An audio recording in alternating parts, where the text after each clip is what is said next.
একদিন সবুজে ঘেরা এক বনে এক খরগোশ থাকত। খরগোশটি দৌড়াতে খুব ভালোবাসত। সে ছিল বনের সবচেয়ে দ্রুত প্রাণী, আর সে সবসময় গর্ব করে বলতো, আমাকে দৌড়ে কেউ হারাতে পারবে না, আমিই সবচেয়ে দ্রুত। বনের অন্য প্রাণীরা তার কথা শুনে বিরক্ত হয়ে উঠল। তখন ধীরে চলা এক কচ্ছপ শান্তভাবে বলল, আমি ধীর গতির, তবুও আমি তোমার সঙ্গে দৌড় প্রতিযোগিতা করতে চাই।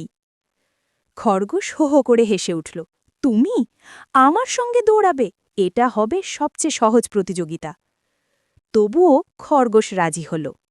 বনের সব প্রাণী জড়ো হল দৌড় দেখার জন্য। দৌড় শুরু হল। খরগোশ তীরের মতো ছুটল, আর কচ্ছপ ধীরে ধীরে ছোট ছোট পা ফেলতে লাগল। খুব তাড়াতাড়ি খরগোশ অনেকটা দূরে চলে গেল। সে পিছনে তাকিয়ে দেখল কচ্ছপ অনেক পেছনে। এই কচ্ছপ তো কোনোদিনও আমাকে ধরতে পারবে না, ভাবল খরগোশ। আমার হাতে অনেক সময় আছে, একটু গাছের নিচে বিশ্রাম নিই। সে শুয়ে পড়ল আর গভীর ঘুমে ঢুকে গেল। এদিকে কচ্ছপ থামল না। ধীরে ধীরে পা ফেলতে ফেলতে সে সামনে এগোতে লাগল। সূর্য আকাশে ওপরে উঠল, আর কচ্ছপ পৌঁছে গেল গন্তব্যের কাছে। অবশেষে খরগোশ ঘুম থেকে জেগে উঠল। সে হাই তোলে ফিনিশ লাইনের দিকে তাকাল।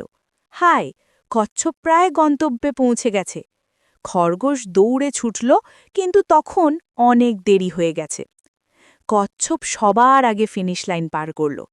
বনের প্রাণীরা খুশিতে উল্লাস করল। কচ্ছপ হেসে বলল, ধীরে কিন্তু নিয়মিত চললে জেতা যায়। খরগোশ লজ্জায় মাথা নিচু করে ফেলল। সেই দিন থেকে সে আর কখনো গর্ব করল না।